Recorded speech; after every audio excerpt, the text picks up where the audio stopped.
বনফুল রচিত তার বিখ্যাত একটি ছোট গল্প, যার নাম দিবাদি প্রহরে। আমি বলেছিলাম দিবাদি প্রহরে মানে ঠিক দুপুরের একটা সময়ের ঘটনা। দিবাদি প্রহর, দ্বীপ্রহর আমরা জানি দুপুর, এবং সেটা দিন দুপুরের একটা গল্প, এবং সেইটা শুধুমাত্র একটা ওই দুপুরের সময়কে কেন্দ্র করেই রচিত, ফলত তার নাম পড়েছে দিবাদি প্রহরে। আমরা যদি নামকরণও যাই তাহলে এই পুরো বিষয়টার নামকরণ এই কারণেই সার্থক বলতে পারি আমরা, কারণ এই যে ঘটনাটা আমরা পড়বো, এই ঘটনা আমরা দেখতে পারবো যে দিনের দুপুরবেলায় একটা ঘটনা ঘটে, যাকে কেন্দ্র করে এই গল্পটা রচনা করা হয়। তো চলো আমরা শুরু করি আজকের প্রথম পর্ব। আমরা এই পর্বের মধ্যে মোট চারটা পর্ব পাবো। আমরা 1, 2, 3, 4টা করে পর্ব পাবো। এই 4টা পর্ব মিলে একটা দিনের দুপুরের গল্প। চলো আমরা দেখি। ভিড় জমিয়া গেল। আমরা দেখলাম হঠাৎ করে শুরুই হচ্ছে কাহিনী একটা ভিড়ের মাধ্যমে। অনেকটা ভিড়, হঠাৎ করে ভিড় হয়ে গেছে। কেন? দেখো, দারুণ দ্বীপ্রহর, অর্থাৎ খুব বেশি গরম, এবং সূর্য যখন একদম মূর্ধান্যে থাকে, একদম তোমার মাথার উপরে থাকে, তখন খুব বেশি গরম হয়। তো সেই জন্য বলা হচ্ছে দ্বীপ্রহরটা খুবই দারুণ। খররৌদ্র চতুর্দিকে অগ্নি বর্ষণ করিতেছিল। খররৌদ্র অর্থাৎ খরা হলে যেভাবে সমস্ত কিছু শুকিয়ে যায় সূর্যের তাপে, ঠিক একইভাবে মানে অগ্নি বর্ষণ অর্থাৎ আগুনের বৃষ্টি হচ্ছিল। এতটা উত্তপ্তময়, রৌদ্রময় একটা দিন, ঠিক আছে। সাধারণত এই সময়ে লোকে ঘরের বাহির হয় না। হ্যাঁ, যখন আমরা এরকম চূড়ান্ত পরিমাণের গরম দেখি, আমরা নিজেরা কিন্তু বাড়ি থেকে বের হই না, সাধারণত বের হয় না মানুষ। আজ সকালে হারুঘোষের পুত্রকে ঘটিয়াছে। আজ সকালে একটা ঘটনা ঘটে। কার সাথে?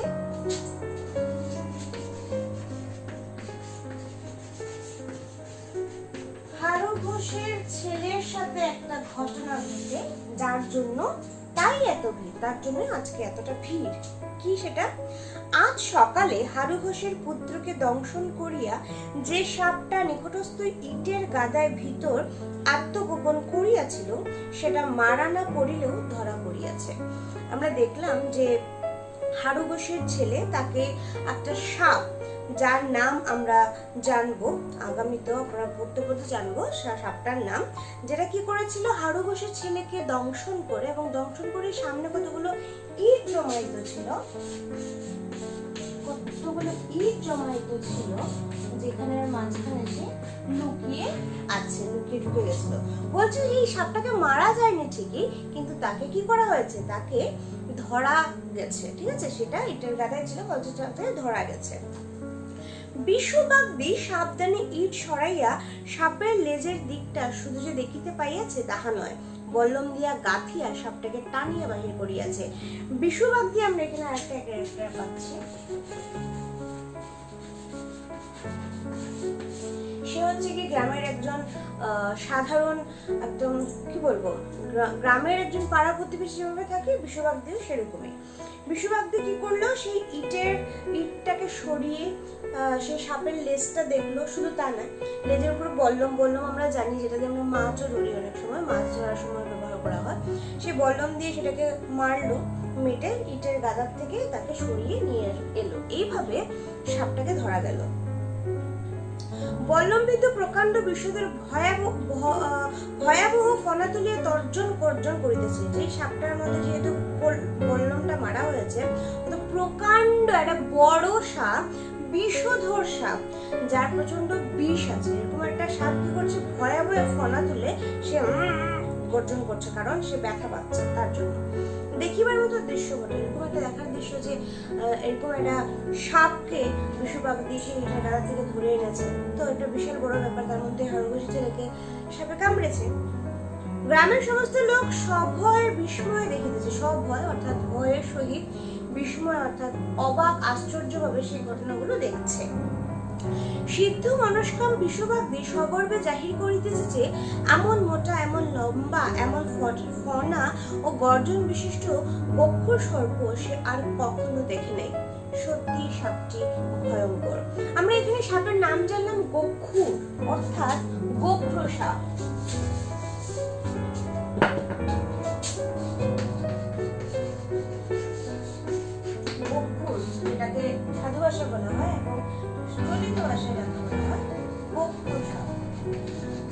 সে বলছে যে এত বড় বিষধর সাপ এবং এত বড় ফনা তোলা, এত লম্বা মোটা গোখ্র সাপ সে এর আগে কখনো দেখেনি। তারপর আমাদের লেখক একটা জ্ঞানার্থে আমাদের জানিয়ে দিচ্ছেন যে সত্যি সাপটা কিন্তু দেখতে প্রচন্ড ভয়ঙ্কর। এই বলে আমাদের প্রথম পর্ব শেষ হয়ে যায়। আমরা চলে যাই এবার দ্বিতীয় পর্বে। একটু দূরে একটি বৃক্ষতলে বসিয়া জৈনক ব্যক্তি খানিকটা ছাতু খাইতেছিল। ছাতু আমরা জানি চানাকে শুকনো করে তাকে গুঁড়ো করে যেটা পাই আমরা তাকে বলা হয় ছাতু। তো একটু দূরে যে ঘটনাটা যেখানে ঘটে, হাড়গোসের ছেলেকে যেখানে সাপে কামড় দেয় বা এই যে সাপকে ধরা, এই বিষয়গুলোর থেকে একটু দূরে একটা বৃক্ষতলে, ওটা গাছের নিচে একজন জৈনক ব্যক্তি, জৈনক মানে হচ্ছে অপরিচিত অজানা ব্যক্তি, খানিকটা ছাতু খাচ্ছিল। ভিড়ে যোগদান করে নেই, যে এত বড় ভিড় চলছে, এত বড় ঘটনা ঘটছে, সে সেটাতে যায়নি। লোকটার চেহারা অদ্ভুত, চেহারাটা দেখতে ভীষণ একটা অদ্ভুত রকমের। কিরকম দেখো, খোঁচা খোঁচা গোঁফদাড়ি, অর্থাৎ দাড়ি না ঠিক করে কামালে বা অনেকদিন ধরে দাড়ির প্রতি কোনো যত্ন না নিলে যেভাবে খোঁচা খোঁচা হয়ে যায় সেভাবে তার দাড়ি। তৈলবিহীন রুক্ষ চুল, অর্থাৎ তেল ছাড়া, তেল না দিতে চুলের যা অবস্থা হয় সেরকম একটা অবস্থা তার। আরক্ত নয়ন, অর্থাৎ রক্ত নেই এরকম চোখ। পরিধানে একটা ময়লা হাফ প্যান্ট পরেছে, কি একটা ময়লা হাফ প্যান্ট সে পরেছে, এবং একটা ময়লা গোছের ফতুয়া। ফতুয়া হচ্ছে কি জামার মতন, জামা বলতে শার্ট, কিন্তু সেই ছোট শার্টগুলোকে ফতুয়া বলা হয়। তো আমরা দেখলাম এই যে ব্যক্তি, জনক ব্যক্তি, তাকে অদ্ভুত কেন লাগছে যে তার যে দাড়িগুলো সেগুলো খোঁচা খোঁচা, সে পরনে হচ্ছে ময়লা হাফ প্যান্ট, ময়লা ফতুয়া, তার চুল তৈলহীন বলে রুক্ষ, এবং তার চোখ রক্তহীন। খোঁচা খোঁচা গোঁফদাড়িতে ছাতু লাগিয়ে চেহারাটা আরো দৃষ্টিকটু হয়েছে।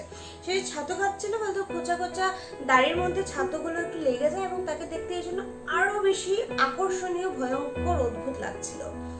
নিতান্ত নিরুৎসাহ ভাবে আপন মনে সে ভোজন করিতেছিল। নিতান্ত নিরুৎসাহ ভাবে, মানে কোনো উৎসাহ চাই, এমন খেতে হয় তো খাচ্ছে, এরকম একটা ভাবে সে নিজের মতন করে খাচ্ছিল। এমন সময়ে ভিড়ের ভিতর হইতে একটা কলরব উঠিল। হঠাৎ করে সেই ভিড় থেকে একটা কলরব মানে হচ্ছে আওয়াজটা শোনা গেল। কলরবে আকৃষ্ট হইয়া জনতার দিকে সে কিছুক্ষণ ভ্রু কঞ্চিত করিয়া চাহিয়া রইল। এই যে আওয়াজটা শুনলো, তো ওই জৈনক ব্যক্তি কি করেছিল, এটা কি সেটা দেখার জন্য সে আকৃষ্ট হয়ে আওয়াজের দিকে এবং জনতার দিকে সে কিছুক্ষণ ভ্রু কঞ্চিত, ভ্রুকে কুচকে এবার অনেক সময় তাকিয়ে থাকলো যে কি হয়েছে, কোথা থেকে আওয়াজ আসছে। তাহার পর কি মনে করিয়া একটু হাসিল এবং অবশেষে উঠিয়া ভিড়ের দিকে অগ্রসর হইল। তারপর একটু সময় তার কি মনে হলো, একটু হাসলো, তারপরে সে সেই যেখানে ভিড়, যেখানে হাড়গোসের ছেলেকে সাপে দংশন করেছে সেই ভিড়ের দিকে সে এগোতে লাগলো। ভাবখানা ব্যাপারটা কি দেখাই যাক না, এমন ভাব করছে, দেখে মনে হচ্ছে যে কি হয়েছে, দেখে তো হয়তো চিৎকার চিকিৎসা, তো ভিড় কিসে, এরকম একটা ভাব ওর মুখের মধ্যে। ভিড়ের নিকটে গিয়ে একজন লোককে প্রশ্ন করিল, এত ভিড়ের মধ্যে একজন লোককে সে প্রশ্ন করছে, এখানে এত ভিড় কিসের, এখানে এত ভিড় কেন, কি হয়েছে কি? গোখ্র সাপটা ধরা পড়েছে, বলছে গোখ্র সাপটা ধরা পড়েছে। আমরা জানি যে বিশ্ববাগদি সেই সাপটাকে এইটার গাদা থেকে বের করেছে। কোন গোখ্র সাপ? সেই জৈনক ব্যক্তি, অর্থাৎ এখানে আগন্তুক, অর্থাৎ এখানে অপরিচিত ব্যক্তি। সে বলছে কোন গোখ্র সাপ? যে গোখ্র সাপটা আজ সকাল নেপলাকে কামড়েছিল। তো আমরা জানলাম এখানে নেপলা হচ্ছে হাড়গোসের ছেলে, যে ছেলেকে সাপে কামড়েছে। বলছে যে সাপটা হাড়গোসের ছেলে নেপলাকে কামড়েছে তাকে ধরা গেছে। নেপলাকে এবার ও প্রশ্ন করছে, আগন্তুক প্রশ্ন করছে জৈনক ব্যক্তি, বলছে হাড়গোসের মেজো ছেলে। মেজো আমরা জানি 3 নম্বরকে মেজো বলা হয়, আমরা মেজদিতে পড়তে গিয়েও জেনেছি, মেজদিতে পড়তে গিয়ে। তো হাড়গোসের মেজো ছেলের নাম হচ্ছে কি নেপলা। তাই নাকি, বেঁচে আছে এখনো? বলছে ও তাই, তো ওই নেপলা কি এখনো বেঁচে আছে? বেঁচে আছে এখনো। ডাক্তারবাবু এসে 3-4টে বাঁধন দিয়ে কেটে কুটে কিসব ওষুধপত্র লাগিয়ে দিয়ে গেছিল। অবস্থা কিন্তু খারাপ। বলছে হ্যাঁ বেঁচে আছে, ওই ডাক্তারবাবু এসেছিল, এসে 2-3টা কি বাঁধন দিল, কি কাটলো কুটলো করে কি ওষুধ দিল, ঠিক আছে, বাট অবস্থা বেশি ভালো না। সেটা শুনে সে বলছে ডাক্তারিতে কিচ্ছু হবে না, কিচ্ছু হবে না বলিয়া আগন্তুক সহাস্য দক্ষিণ হস্তের বৃদ্ধাঙ্গুলটি উন্নত করিয়া আন্দোলিত করিতে লাগলো। আগন্তুক আমি বললাম যে অপরিচিত ব্যক্তি, সহাস্যে অর্থাৎ হাসির সহে তার বৃদ্ধ আঙ্গুল অর্থাৎ এই আঙ্গুলটা দেখিয়ে কিচ্ছু হবে না বলে হাসতে হাসতে সে এবার কিচ্ছু হবে না, কিচ্ছু হবে না এগুলো বলতে লাগলো। বীরের লোকটি বলিল, না হইলেই বা উপায় কি? তখন সেই লোকটা বলছে, যদি কিছু না হয় ডাক্তার তাতে উপায় কি, কি করা যাবে? বিস্ফোরিত নয়নে কিছুক্ষণ চাহিয়ে আগন্তুক বলিল, উপায় কি? বলছে বিস্ফোরিত মানে মানে কি বলছো? এরকম একটা চোখের মনোভাব নিয়ে বলছেন, অনেকক্ষণ তাকিয়ে বলছে উপায় নেই, উপায় নেই। আলবত উপায় আছে। বলছে অবশ্যই উপায় আছে, কেন উপায় থাকবে না? মন্ত্র ঝাড়বো আর উঠে বসবে। বলছে কি উপায় নেই? মন্ত্র দেবো আর করে উঠে বসবে, কোনো চাপ নেই। চালাকি নাকি? কই দেখি সাপটা কোথায়? দেখো না, আপনাকে দেখো। চালাকি, মন্ত্র পড়বে আর এইভাবে ঠিক হয়ে যাবে। দেখি সাপটা কোথায়, দেখি দেখি নাপলাকে ডাকো, ঠিক আছে? এরকম করে একটা মহল তৈরি করলো মন্তরের। আমি বলেছিলাম যে আমাদের এই পুরো পৃথিবীটা একটা অন্ধ কুসংস্কার এবং কুসংস্কারের, অন্ধবিশ্বাস এবং কুসংস্কারের মধ্যে ভরপুর। ফলে এই জনৈক ব্যক্তি যখন বললো যে মন্তর দিলেই সে উঠে দাঁড়াবে, তাতে জনগণ কি বললো? এর মধ্য দিয়ে আমাদের দ্বিতীয় পর্বের শেষ হয়। আমরা দেখব আগামী ক্লাসে অবশ্যই তৃতীয় এবং চতুর্থ পর্বে এই আগন্তুক কি করে, আগন্তুককে সত্যি সত্যি তাকে মন্ত্র দিয়ে উঠিয়ে দিতে পারে, নেপলাকে বাঁচিয়ে তুলতে পারে, ওই গোপ্র সাপটার কি হয়? এই যে ডাক্তারিতে কিচ্ছু হবে না, এই যে একটা প্রচন্ড পরিমাণে কাউকে ডিভিট করা বা কাউকে টক্কর দেওয়া বা এইভাবে ডিরেক্টলি বলা যে ডাক্তারের মাধ্যমে কোনো কিছু হবে না, এত বীর, এত সাহস, এত উদম্য কোথা থেকে আসা?